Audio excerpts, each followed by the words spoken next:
పాటనే ప్రాణంగా బతుకుతా ఉంది ఒక అమ్మాయి. నేలమ్మ నేలమ్మ నేలమ్మ నీకు వేల వేల వందనాలమ్మ. నేలమ్మ నేలమ్మ నేలమ్మ నీకు వేల వేల వందనాలమ్మ. ఎర్ర జెండ గుండెల్లోనే ఒరిగిన వాళ్ళురా, పోరాటాల జెండానే ముద్దాడిన వాళ్ళురా. అగ్గి పూల జాడలయ్యి పోరాట జెండాలయ్యి అందుకోండి అమరులార పోరు దండాలు.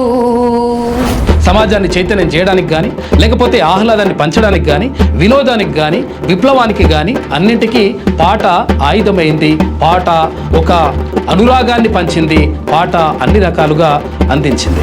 మీతోటి అన్నల మీతోటి అక్కల పట్టుకొని కాల్చి ఎన్కౌంటర్ అంటుండ్రు. చెప్పు, అంటే అసలు యాక్చువల్గా నీకు పాట మీద అంత ఆసక్తి రావడానికి, పాటని ప్రాణంగా చూసుకోవడానికి కారణం ఏంటి? కారణం అంటే నీకు బాగా నచ్చిన పాట ఇది? అక్కడ నేను నల్గొండ పైన పాట పాడితే నాకు తెలంగాణ గుండె చప్పుడు రో నా నల్లగొండ ఉద్యమాల పోరు గడ్డేరో నా నల్లగొండ. మానవ సంబంధాలకు సంబంధించి అటువంటి పాటలు ఏమైనా పాడినావా, లేకపోతే సినిమా పాటలు లాంటివి ఏమైనా? సినిమా పాటలు అయితే ఏం బాగాలేదన్న. నేను ఎక్కువ అంటే నాకు నక్సలైట్లు, మావోయిస్ట్ అన్న అవునన్న అవి చిన్నప్పటి నుంచి అలవాటైన పాటలు.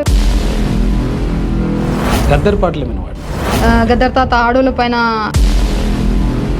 తర్వాత నిన్ను జూనియర్ విమలక్క అంటారంట, ఎందుకట్లా? అన్న అది